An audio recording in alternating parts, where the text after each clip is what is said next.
নিজের এক্স গার্লফ্রেন্ডকে তারই চাচার সাথে ঘনিষ্ঠ অবস্থায় ভার্সিটির চত্বরে চুমু খেতে দেখে স্তব্ধ হল জারিফ। নিজের চোখে যেন বিশ্বাস করতে পারছে না সে। অথচ একদিন ঝিলমিল জারিফকে ঠিক একই অবস্থায় অন্য কারোর সঙ্গে দেখেছিল। একই দৃশ্য, ঠিক এই কলেজেই। আজ যেন সময়ের চাকা ঘুরে একই দৃশ্যের পুনরাবৃত্তি ঘটল। কিন্তু আজ জারিফের বুকে এই অদ্ভুত তোলপাড় হচ্ছে কেন? উপরন্তু বারিশ, অর্থাৎ নিজের চাচার চোখে মুখে ফুটতে থাকা ক্ষুব্ধ দৃষ্টির সামনে মুহূর্তেই টলে উঠল জারিফের শক্ত দুটি পা। জারিফকে কিছু বলার বিন্দুমাত্র সুযোগ দিল না বারিশ। এক ঝটকায় ওর কলারটা চেপে ধরে সজোরে এক ঘুষি বসিয়ে দিল তার চোয়ালে। সোজা মাঠের ধুলোয় আছড়ে পড়ল জারিফ। বারিশ ওর দিকে হিংস্র চোখে তাকিয়ে হুঙ্কার ছেড়ে উঠল। আমার স্ত্রীকে অসম্মান করার সাহস পাস কোথায় তুই? কি ভেবেছিলি ভাইয়ের ছেলে বলে আমার সীমানায় হাত দিয়ে পার পেয়ে যাবি? থচনচ করে দেব তোকে, বাস্টার্ড! মাঠের ধুলোয় লুটিয়ে পড়ে চোয়াল চেপে ধরল জারিফ। ঠোঁটের কোণ ফেটে ফিনকি দিয়ে রক্ত গড়িয়ে পড়ছে গাল বেয়ে। চিবুক বেয়ে নেমে আসা নোনতা স্বাদ আর মুখে জমে থাকা ধুলোবালির চেয়েও বড় আঘাত লেগেছে তার পুরুষত্বে, তার অহংকারে। কলেজের এত শিক্ষার্থীর সামনে নিজের চাচা তাকে এভাবে কুকুরের মতো আছড়ে ফেলল। কাঁপতে কাঁপতে সোজা হয়ে দাঁড়াল সে। ঠোঁটের রক্তটুকু হাতের উল্টো পিঠে এক ঝটকায় মুছে নিয়ে বিকৃত এক হাসি হাসল সে। চাচার মুখোমুখি হয়ে চিৎকার করে উঠল, আমাকে মারো আর যাই করো, এটাই আসল সত্য যে যাকে তুমি আজ নিজের স্ত্রী বলে দাবি করছো সে একদিন আমার জন্যই পাগল ছিল। আমিই ছিলাম তার প্রথম ভালোবাসা, আর আমার ওপর প্রতিশোধ নেওয়ার জন্যই ও তোমাকে ব্যবহার করেছে, তোমাকে বিয়ে করেছে। কথাটা শেষ করার সুযোগটুকুও আর পেল না সে। সজোরে এক লাথি এসে লাগল ওর পেটে। আবারও মাটিতে আছড়ে পড়ল জারিফ। এবার আর ওকে ওঠার বিন্দুমাত্র সুযোগ দিল না বারিশ। ওর বুকের ওপর এক হাঁটু চেপে বসে উন্মাদনায় একের পর এক ঘুষি বসাতে লাগল জারিফের মুখে, বুকে, চোয়ালে। চারপাশের পুরো বাতাস থমথম করছে। কেউ এগিয়ে আসার সাহস পর্যন্ত পাচ্ছে না। ভরা কলেজের চত্বরে জারিফকে মেরে আধামরা করে ফেলাটা ফাইজানের চরম বেপরোয়া সিদ্ধান্ত ছিল। প্রফেশনাল লাইফ আর ব্যক্তিগত রাগের দেওয়াল ভাঙা হয়তো তার বোকামিই হয়েছে। কলেজের মধ্যে নিজের এমন উগ্র মেজাজ দেখানো কোনোভাবেই ঠিক হয়নি।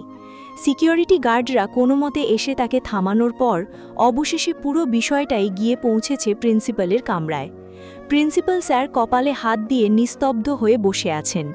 রুমের মাঝে মাথা নিচু করে অপরাধীর মতো দাঁড়িয়ে আছে ঝিলমিল আর জারিফ। জারিফ ভাঙা হাতটা অন্য হাত দিয়ে জড়িয়ে ধরে কোনো মতে দাঁড়িয়ে আছে। ঠোঁটের কোণ ফেটে রক্ত চুইয়ে পড়ছে, কপালটাও ফোলা। আর প্রিন্সিপালের দিকে স্থির দৃষ্টিতে তাকিয়ে আছে ফাইজান বারিশ। চোখে কোনো অনুশোচনার বিন্দুমাত্র আভাস নেই, যেন সে কিছুই টরেনি। দীর্ঘ 10টা মিনিট কেটে গেছে এই গুমোট নীরবতায়। স্যার, কিছু বলার থাকলে দয়া করে বলুন, আমাকে ওদের নিয়ে বাড়ি ফিরতে হবে।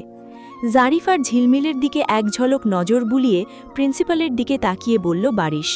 প্রিন্সিপাল চশমা খুলে সামনে দাঁড়ানো এই বেপরোয়া পুরুষটার দিকে চোখ তুলে তাকালেন। এই কি সেই ফাইজান বারিশ, যাকে তিনি এতদিন ভদ্র, মার্জিত আর অত্যন্ত পরিশীলিত এক শিক্ষক হিসেবে দেখে এসেছেন, যে প্রয়োজন ছাড়া একটা শব্দ বেশি বলে না, যার কণ্ঠস্বর সবসময় নিচু ও গম্ভীর থাকে? প্রিন্সিপাল সাহেব নিজেই ভেবে পাচ্ছেন না কোথা থেকে শুরু করবেন। প্রফেসর হয়ে তুমি একজন ছাত্রীকে কিভাবে ভরা ক্যাম্পাসে চুমু খেলে বারিশ, যেখানে এত স্টুডেন্ট উপস্থিত ছিল?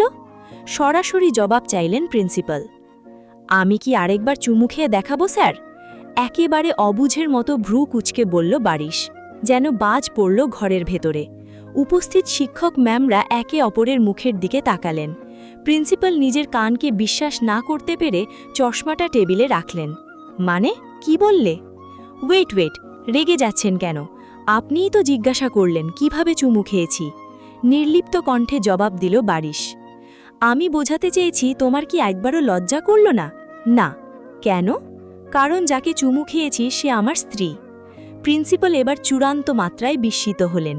ঘরের আবহাওয়া যেন আরও ভার হয়ে উঠল। তিনি মাথা নিচু করে দাঁড়িয়ে থাকা ঝিলমিলের দিকে কঠিন গলায় প্রশ্ন করলেন, ঝিলমিল, ও যা বলছে তা কি সত্যি? ঝিলমিল মুখ তুলল না, সেভাবেই অপরাধীর মতো থেকে হালকা করে মাথা নাড়িয়ে সাই দিল। আজ কলেজে আসাটাই যেন তার জীবনের সবচেয়ে বড় ভুল ছিল। প্রিন্সিপাল সাহেব দীর্ঘশ্বাস ফেলে আবারও বারিশের দিকে ফিরলেন। তাই বলে তুমি সবার সামনে এভাবে চুমু খাবে? তাহলে কিভাবে খাওয়া উচিত ছিল স্যার? আবারও এক অতি অনভিজ্ঞ নিষ্পাপ বালকের মতো প্রশ্ন বারিশের। প্রতিষ্ঠানের একটা মান সম্মান আছে বারিশ। প্রিন্সিপালের গলা এবার কিছুটা চড়ল। বারিশ এক চুলও নড়ল না। তার চোখে মুখে কোনো প্রতিক্রিয়া নেই। শক্ত কণ্ঠে সে সঙ্গে সঙ্গে জবাব দিল, আমার স্ত্রীরও একটা মান সম্মান আছে স্যার। প্রিন্সিপাল হাত দিয়ে টেবিল চাপড়ে সজোরে চিৎকার করে উঠলেন, স্টপ ইট বারিশ। তোমার স্ত্রী বলেই কি তুমি কলেজের ডিসিপ্লিন পকেটে পুরে ঘুরবে? নিজের প্রাইভেট লাইফ আর প্রফেশনাল লাইফের পার্থক্য ভুলে গেছো তুমি? This is an educational institution. এখানে তোমার এই বেপরোয়া আচরণের কোনো জাস্টিফিকেশন হতে পারে না। বরফ শীতল কণ্ঠে বলল বারিশ, বউকে যে কোনো জায়গায় এবং বউয়ের যে কোনো জায়গাতেই আমি চুমু খেতে পারি। নিয়ম ভাঙার জন্য আপনি আমায় শাস্তি দিতে পারেন, সেটা আপনার মর্জি। কিন্তু নিজের স্ত্রীকে ফাইজান বারিশ যেখানে খুশি সেখানে চুমু খাবে, এটা তার একান্ত অধিকার। প্রিন্সিপাল তাকিয়েই রইল কিছুক্ষণ ভরে। থমথমে ঘরটায় যেন তিনি কয়েক মুহূর্তের জন্য বাক হারিয়ে ফেলেছেন। কি বলবেন বুঝতে পারছেন না। বলবেনটা কি? ওদিকে পাশে দাঁড়িয়ে থাকা ঝিলমিল মাথা নিচু রেখেই শক্ত করে চোখ জোড়া বন্ধ করে নিয়েছে। তার মনে হচ্ছিল এই মুহূর্তে যদি ঘরের ছাদটা ফাঁকা হয়ে যেত আর সে ডানা মেলে সরাসরি বাসায় উড়ে চলে যেতে পারত, তবে হয়তো বেঁচে যেত। নয়তো এখনই একটি মারাত্মক ভূমিকম্প এসে ছাদটা ভেঙে পড়ুক সবার মাথার উপর, সবাই একসাথে শেষ হয়ে যাক। তুমি শুধু নিজের পেশার মর্যাদাই ডোবাওনি, পুরো কলেজের পরিবেশটাকেও এক মুহূর্তে কলঙ্কিত করেছ। গভর্নিং বডিকে আমি এখনই ইনফর্ম করছি। তারা মিটিং ডেকে তোমার বিরুদ্ধে কী ব্যবস্থা নেবেন তার জন্য প্রস্তুত থেকো। আবারও গর্জে উঠলেন প্রিন্সিপাল। জবাবে বারিশ বলল, জি আমি প্রস্তুত। বারিশের এমন নির্লিপ্ত জবাবে প্রিন্সিপাল সাহেবের মেজাজ আরও চড়ে গেল। তিনি চেয়ার থেকে কিছুটা সামনে ঝুঁকে বারিশের চোখের দিকে তাকিয়ে বললেন, তুমি কি আদৌ বুঝতে পারছো যে এতে তোমার স্ত্রীরও কতটা সম্মানহানি হয়েছে? স্ত্রীর মান সম্মানের চিন্তা যদি তোমার এতই থাকতো, তাহলে ওকে চারপাশে শত শত স্টুডেন্টের ট্রোল বানানোর সুযোগ তুমি নিজে করে দিলে কেন? প্রিন্সিপালের কথার জবাবে বারিশের মুখে ফুটে উঠল একটি তীক্ষ্ণ ও ধারালো হাসির রেখা।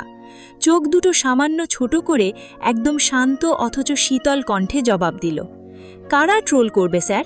ওই স্টুডেন্টগুলো যারা এই কলেজের আনাচে কানাচে লুকিয়ে চুরিয়ে একে অপরকে চেপে ধরে চুমু খায়, তাও আবার লিভ ইন কিংবা পরকীয়া মার্কা অবৈধ সম্পর্কে থেকে। তারা আমার বৈধ বউকে আমার চুমু খাওয়া নিয়ে কথা বলবে? ফাইজান বারিশ নিজের বৈধ বউকে নিজের বুক আগলে চুমু খেয়েছে, লুকিয়ে করা কোনো পাপ নয়। প্রিন্সিপাল আবারও বাকরুদ্ধ হয়ে গেলেন। রুমের উল্টো পাশে বাকরুদ্ধ হয়ে দাঁড়িয়ে আছেন অন্যান্য শিক্ষক ম্যামরা। সেই দলের ভিড়ে দাঁড়িয়ে আছে ফাহিম আর পরিণীতাও। ফাহিমের মুখ দুটো অতিরিক্ত শক্ত হয়ে আছে। ফাহিম বারিশের ঝিলমিলের সম্পর্কের কথাটা কদিন আগেই জানতে পেরেছেন আলতাফ চৌধুরীর মুখ থেকে। ঝিলমিলকে নিয়ে ফাহিম প্রায়ই অতিরিক্ত খোঁজখবর নিতে দেখে আলতাফ সাহেব সোজা প্রশ্ন করে বসেছিলেন, সে তার মেয়েকে পছন্দ করে কিনা। ফাহিম কিছুটা লজ্জা পেয়ে মুচকি হেসে নিজের অনুভূতির কথা স্বীকার করে নিয়েছিল। সে আসলেই ঝিলমিলকে প্রথম দেখায় ভালোবেসে ফেলেছে। কিন্তু আলতাফ সাহেবের মুখে যখন জানতে পারল ঝিলমিল বিবাহিত, ফাহিমের মুখের আলো নিমেষে নিভে যায়। আলোটা আধারে রূপ নেয় তখন যখন জানতে পারি ঝিলমিলের স্বামী আর কেউ নয়, খোদ ফাইজান বারিশ। ফাইজান ফাহিমের একসময় ক্লাসমেট ছিল আর বর্তমানে একই প্রতিষ্ঠানের ভার্সিটি সেকশনের প্রফেসর। সব শুনে ফাহিমের মন ভারী হয়ে উঠলেও আলতাফ চৌধুরীর শেষ কথাগুলো তার মনে আবার আশার আলো জ্বালিয়েছিল। আলতাফ চৌধুরী বলেছিলেন, সেদিন দিঘি পালিয়ে যাওয়ায় বাধ্য হয়ে ঝিলমিলকে বিয়েটা দিতে হয়েছে। এই বিয়ে না ঝিলমিল মেনে নিয়েছে না আমরা। তুমি তো জানোই বারিশ ছেলেটা কেমন, তাই যেভাবেই হোক আমি আমার মেয়েটাকে ওই নরক থেকে ফিরিয়ে আনব। কিন্তু ফাইজান, ও কি ছেড়ে দেবে? সংশয় নিয়ে শুধিয়েছিল ফাহিম। ঝিলমিলের এখনও 18 বছর হয়নি। ও যদি একবার অস্বীকার করে তবে বারিশের কোনো মুরদ নেই ওকে জোর করে আটকে রাখার। সময় আসুক, সব ব্যবস্থা হবে, তুমি ভেবো না। সেই আশার প্রদীপ নিয়েই আজ ফাহিম দাঁড়িয়ে আছে। তবে বারিশের আজকের বেপরোয়া রূপ তাকে নতুন করে দুশ্চিন্তায় ফেলে দিয়েছে। ফাহিম এবার সবার মধ্যে থেকে বলে উঠল, ওর সাথে অযথা তর্ক করে লাভ নেই। বেয়াদুবিতে পিএইচডি করেছে ও, ভদ্রতার কোনো অস্তিত্ব নেই ওর মাঝে। যে নিজের পেশাগত দায়িত্ব ভুলে ক্যাম্পাসে এরকম নোংরামো করতে পারে তার সাথে কথা বলাই সময়ের অপচয়। আমি তো শুরু থেকেই অবাক হচ্ছি, এমন একটা মানসিকতার মানুষকে এই প্রতিষ্ঠানের টিচার বানালো কে? চমকে উঠল ঝিলমিল। সে মাথা সামান্য তুলে বিস্ময় ভরা চোখে ফাহিমের দিকে তাকালো। ফাহিম স্যার লোকটাকে চেনে? শুধু চেনাই নয়, ওদের কথাবার্তার টোন তো বলে দিচ্ছে সম্পর্কটা বেশ পুরনো এবং তিক্ত। বারিশ ধীর পায়ে ফাহিম কাছে দাঁড়ালো, ঠোঁটের কোণে ফুটে উঠল উপহাসের হাসি। মৃদু আওয়াজে বলল, পৌরুষের অভাব থাকলে মানুষ সাধারণত নীতিবাক্যের আড়ালে লুকায়। তুই আজও ঠিক সেটাই করছিস। আমার যোগ্যতা নিয়ে প্রশ্ন তোলার আগে নিজের দিকে তাকা। তোর মতো কাপুরুষ যে অন্যের বউয়ের দিকে ছিপ ফেলে বসে থাকে, তার মুখে অন্তত টিচারের সম্মান আর ডিসিপ্লিনের খই ফোঁটা মানায় না। আমি যদি বেয়াদবিতে পিএইচডি করে থাকি, তবে তুই অন্যের স্ত্রীর দিকে নজর দেওয়ার ওপর মাস্টার্স করেছিস। ফাহিম দাঁতে দাঁত চেপে কড়া চোখে তাকালো বারিশের দিকে। কিছু বলার জন্য মুখ খোলার আগেই প্রিন্সিপাল সাহেব মেজাজ হারিয়ে টেবিল চাপটে বলে উঠলেন, এনাফ ফাইজান, আজ থেকে তোমাকে এই কলেজের সব রকম একাডেমিক ও প্রশাসনিক দায়িত্ব থেকে সাময়িক বরখাস্ত করা হলো। You are suspended. প্রিন্সিপালের এই বড় সিদ্ধান্তের পরও বারিশের মুখে কোনো উদ্বেগের ছাপ ফুটল না। ওকে। কথাটা বলেই সে পাশে জমে থাকা ঝিলমিলের এক হাত নিজের শক্ত মুঠিয়ে পুড়ে নিল। তারপর নিচু স্বরে বলল, চলো। প্রিন্সিপাল সাহেব চোখ বড় বড় করে বলে উঠলেন, ওর হাত টানছ কেন? বারিশ এক মুহূর্তের জন্য থামল, ঘুরে দাঁড়িয়ে প্রিন্সিপালের দিকে তাকিয়ে সোজা সাপটা প্রশ্ন করল, রেখে যাব নাকি? তোমাকে বরখাস্ত করা হয়েছে, তোমার স্ত্রীকে নয়। ও এই কলেজের স্টুডেন্ট, ও ক্লাসে যাবে। বারিশ ঝিলমিলের কাঁধে এক হাত রেখে প্রিন্সিপালের মুখোমুখি দাঁড়িয়ে একদম স্পষ্ট ও গভীর গলায় জবাব দিল, যেখানে ফাইজান বারিশ নেই, সেখানে তার স্ত্রীর এক সেকেন্ড দাঁড়িয়ে থাকারও কোনো প্রশ্ন ওঠে না। আমার ছায়া যেখানে থাকবে না, সেখানে আমার আলোও থাকবে না। বাক্য শেষ করে বারিশ আবারও ঝিলমিলের হাত চেপে ধরে বের হতে চাইল, কিন্তু প্রিন্সিপাল সহ পুরো ঘরের শিক্ষক শিক্ষিকাদের থমথমে দৃষ্টির সামনে ঝিলমিল যেন একদম জমে বরফ হয়ে গেছে। পা দুটো কেমন আটকে আছে লজ্জায়। বারিশর এই অনড় ভাব দেখে স্বাভাবিক ভঙ্গিতে মুখ নিচু করে সবার সামনেই বলে উঠল, নড়তে পারছো মা? কোলে তুলে নিয়ে যেতে হবে। বারিশ দুই হাত বাড়িয়ে দিতেই ঝিলমিলের বুকের ভেতর অমনি আতঙ্কের ঝনঝনানি বেজে উঠল। এই লোক যে বেপরোয়া, সত্যি সত্যিই যে চারপাশে শত শত মানুষের সামনে ওকে পাজা কোলা করে কোলে তুলে নিতে এক সেকেন্ড ভাববে না, তা ঝিলমিল খুব ভালো জানে। মুহূর্তের মধ্যে নিজের সমস্ত ইতস্তত ভাব দূরে ঠেলে দিয়ে ঝিলমিল এক ঝটকায় পা বাড়িয়ে দিলে। বারিশ হাত স্পর্শ করার আগেই দ্রুত পায়ে সবার হতভাগ চোখের সামনে দিয়ে অফিস রুমের বাইরে বেরিয়ে এলো সে। জারিফ ও বারিশদের পিছু পিছু চুপচাপ রুম থেকে সটে পড়ার জন্য এক পা বাড়াতেই প্রিন্সিপাল সাহেবের তীব্র কণ্ঠ তাকে থমকে দিল, তুমি দাঁড়াও। পাশেই ভ্যাবাচাকা খেয়ে দাঁড়িয়ে থাকা পিয়নের দিকে তাকিয়ে থমথমে গলায় কড়া আদেশ দিলেন প্রিন্সিপাল, ওর বাবাকে ইমিডিয়েট কল দাও। কলেজ প্রাঙ্গণে বিশৃঙ্খলা আর ইভটিজিংয়ের অভিযোগে ওর বিরুদ্ধে ডিসিপ্লিনারি অ্যাকশন নেওয়া বাকি আছে এখনও। বাবার কথা শুনতেই জারিফের পা কাঁপুনি শুরু হয়ে গেল। ফাহিম হনহন করে অফিস রুমের বাইরে বেরিয়ে এলো। বারিশ আর ঝিলমিল তখনও করিডর পরে সামনের দিকে এগোচ্ছিল। ফাহিম দ্রুত পায়ে হেঁটে গিয়ে ঝিলমিলের ফাঁকা হাতটা শক্ত করে চেপে ধরল। হঠাৎ স্পর্শে থমকে দাঁড়ালো ঝিলমিল। ফাহিম ব্যাকুল চোখে ঝিলমিলের দিকে তাকিয়ে বলে উঠল, আমি জানি ঝিলমিল, তুমি এই বিয়ে মানো না, চলো আমার সঙ্গে, আমি তোমাকে বাড়ি পৌঁছে দিচ্ছি। ঝিলমিল এক মুহূর্তের জন্য চমকে উঠলেও পরক্ষণেই এক ঝটকায় নিজের হাত ছাড়িয়ে নিল। ফাহিমের এমন অনধিকার চর্চায় বিরক্ত হয়ে কঠিন গলায় বলল, আপনাকে কে বলেছে আমি এই বিয়ে মানি না? তোমার বাবা বলেছেন, ফাহিম সঙ্গে সঙ্গে জবাব দিল। ঝিলমিলের উত্তর দেওয়ার আগেই পেছনে দাঁড়িয়ে থাকা বারিশের চোয়াল শক্ত হয়ে উঠল। চোখের তারা দুটো মুহূর্তেই রক্তিম ও হিংস্র রূপ ধারণ করল। বরফ শীতল গলায় সতর্ক করল, ডোন্ট টাচ হার, নতুন করে ঝামেলা করতে বাধ্য করিস না ফাহিম। বারিশকে উপেক্ষা করে ফাহিম ঝিলমিলের দিকে তাকালো। তুমি ভয় পাচ্ছ ঝিলমিল, জোর করে গুটিয়ে রেখো না নিজেকে। আমি সব জানি, আলতাফ স্যার আমাকে সব বলেছেন। ও তোমাকে ভয় দেখিয়ে আটকে রেখেছে তো? ভয় পেও না, তুমি শুধু একবার বলো যে তুমি ওর সাথে থাকতে চাও না, বাকিটা আমি দেখে নেব। কথাটা শেষ হতে না হতেই বারিশ ফাহিমের কলার চেপে ধরে এক হেঁচকা টানে তাকে এক পা পেছনে সরিয়ে দিল। ওর চোয়ালের রগগুলো রাগে ফুটে উঠেছে, চোখের দৃষ্টিতে জ্বলছে আগুন। আমার পেশেন্স পরীক্ষা করিস না ফাহিম, অনেক সহ্য করেছি টিচার্স রুমের ভেতর। ঝিলমিল আমার স্ত্রী, ওর জন্য কি করতে হবে না করতে হবে সেটার সিদ্ধান্ত আমি নেব। তোর মতো থার্ড পার্সনের ছায়াও যেন আর কখনো ওর আশেপাশে না দেখি। দুজনের এই উগ্র রূপ আর করিডোরে জমা হতে থাকা লোকজনের কৌতূহলী চোখ দেখে ঝিলমিলের ধৈর্যের বাঁধ ভেঙে গেল। বাবা যাই বলুক, আমি এই বিয়ে মানি এবং আমি এতে রাজি। আপনারা এবার দয়া করে থামবেন। ব্যাস, ফাহিমের আর কিছুই বলার রইল না। ক্ষোভ আর একরাশা অসহায়ত্ব নিয়ে সে শুধু দাঁড়িয়ে রইল। তার সামনে দিয়ে ঝিলমিলকে নিয়ে হন হন করে হেঁটে চলে গেল বারিশ। সারাটা রাস্তায় বারিশ কিংবা ঝিলমিলের মধ্যে কোনো কথা হলো না। গাড়িটা শাহরিয়ার বাড়ির আঙিনায় এসে থামলেও ঝিলমিল গাড়ি থেকে নেমে এক দৌড়ে চৌধুরী বাড়িতে ঢুকে পড়ল। বারিশ কিছুক্ষণ সেই যাওয়ার পথের দিকে তাকিয়ে থেকে একটা দীর্ঘশ্বাস ফেলে নিজের বাড়ির দিকে পা বাড়ালো। কিছুক্ষণের মধ্যেই দাবানলের মতো খবরটা আলতাফ চৌধুরী সহ চৌধুরী বাড়ি এবং শেহরিয়ার বাড়ির সবার কানে পৌঁছে যায়। আইনগতভাবে তারা স্বামী স্ত্রী হলেও কলেজের মতো একটা জায়গায় প্রকাশ্যে এমন বেপরোয়া আচরণ সমাজের চোখে মোটেও স্বাভাবিক না, আর সামাজিক দৃষ্টিতেও দেখা হয় না। বাংলাদেশের প্রেক্ষাপটে শিক্ষা প্রতিষ্ঠানে এ ধরনের ঘটনা চরম নিন্দনীয় আর বেমানান হিসেবেই দেখা হয়। চারপাশের লোকজন আর প্রতিবেশীরা আলতাফ চৌধুরীকে ডেকে একের পর এক কটু কথা শোনাতে লাগলেন, কারণ তাদের অনেকের সন্তানই ওই একই কলেজে পড়ালেখা করে। পরিস্থিতি এতটাই উত্তপ্ত হয়ে উঠল যে ঘটনার জেরে কয়েকজন অভিভাবক তো সেই কলেজ থেকে নিজেদের ছেলে মেয়েকে ছাড়িয়েও নিয়ে এলেন। এসব নিয়ে কটু কথা শুনতে হচ্ছে চঞ্চল সাহেব এবং ঝর্ণা বেগমকেও। দুই পরিবারেরই বিশাল বিজনেস কোম্পানি রয়েছে, যার কারণে খবরটি দ্রুত সোশ্যাল মিডিয়া আর সংবাদ মাধ্যমে ছড়িয়ে পড়ে। কলেজের প্রফেসর হয়ে স্টুডেন্টকে প্রকাশ্যে লিপ কিস করলেন ফাইজান বারিশ শেহরিয়ার। ফেসবুক, ইউটিউব সহ নানান প্ল্যাটফর্মে বর্তমানে এটাই সবচেয়ে ভাইরাল নিউজ। সাংবাদিকরাও যেন ওত পেতে বসে আছে এসব নিয়ে জলঘোলা করার জন্য।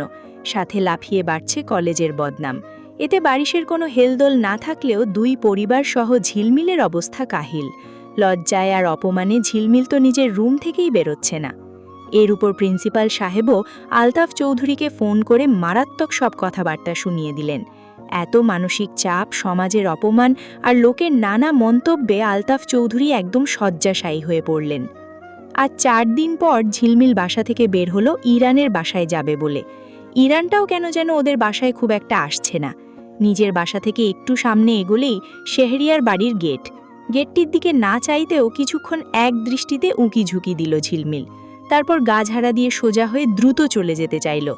কিন্তু ঠিক তখনই একটা শক্ত হাত পেছন থেকে ওর হাত টেনে ধরল। পরক্ষণেই ওকে টেনে নিয়ে গেল দুই বাড়ির মাঝখানে সংকীর্ণ দেওয়ালের আড়ালে। দেওয়ালের সাথে পিঠ ঠেকে যেতেই একজোড়া হাত ঝিলমিলের মুখ শক্ত করে চেপে ধরল। ঝিলমিল ভয় আর আতঙ্কে চেঁচিয়ে উঠতে গিয়েও বারিশকে দেখে থেমে গেল। চেনা মুখটা চোখে পড়তেই নিমেষে ওর চেহারার আতঙ্ক গায়েব হয়ে গিয়ে সেখানে ফুটে উঠল একরাশা ক্ষোভ। মুখটা শক্ত করে কঠিন গলায় বলল, এখানে নিয়ে এসেছেন কেন? কোথায় যাচ্ছিলে? আপনাকে কেন বলবো? আমাকে বলবে না মানে? বাপের বাড়ি গিয়ে অহংকার বেড়ে গেছে? চুপ করুন আপনি। ঝিলমিল আর নিজেকে সামলাতে পারল না। আপনার জন্য আমার আব্বার কতটা মান সম্মান নষ্ট হয়েছে কোনো ধারণা আছে? তাতে আমার কি? বারিশের গলায় বিন্দু মাত্র অনুশোচনা নেই। আপনার কিছু না হলেও আমার অনেক কিছু। ঝিলমিলের এই উদ্ধত জবাবে বারিশের চোখ দুটো সরু হয়ে এলো। ঝিলমিলের ঠোঁট দুটো শক্ত করে চেপে ধরল বুড়ো আঙুল দিয়ে। আমার সাথে এভাবে কথা বলবে না। ছাড়ুন আমায়। ঝিলমিল গায়ের সমস্ত জোর দিয়ে নিজেকে এক ঝটকায় ছাড়িয়ে নিয়ে গট গট করে সেখান থেকে বেরিয়ে হাঁটা ধরল। কিন্তু কয়েক পা এগোতেই পথচলতি কয়েকজন তরুণ ওকে দেখে নিজেদের মধ্যে হেসে উঠল। তাদের একজন উঁচু কণ্ঠে বলে উঠল, এই তো, এটাই তো সেই মেয়ে না, কলেজের স্যারের সাথে অসভ্যতামো করে বেড়ায়। স্যারের ভাতিজার সাথেও তো আর আগে ইটিস ফিটিস ছিল। মুহূর্তের মধ্যে ঝিলমিলের সারা শরীর অপমানে আর রাগে রি করে উঠল। কথাগুলো পেছনের বারিশের কানে পৌঁছানোর আগেই ছেলেগুলো হাসতে হাসতে সেখান থেকে চলে যায়। সেদিকে তাকিয়েই কেঁদে ফেলল ঝিলমিল। বারিশ দ্রুত পায়ে এগিয়ে এসে ঝিলমিলের এক হাত ধরে নরম গলায় বলল, কি হয়েছে? ঝিলমিল এবার নিজের বিবেক বুদ্ধি হারিয়ে কোনো কিছু না ভেবেই হাত তুলে বারিশের গালে সজোরে এক চড় কষে দিল।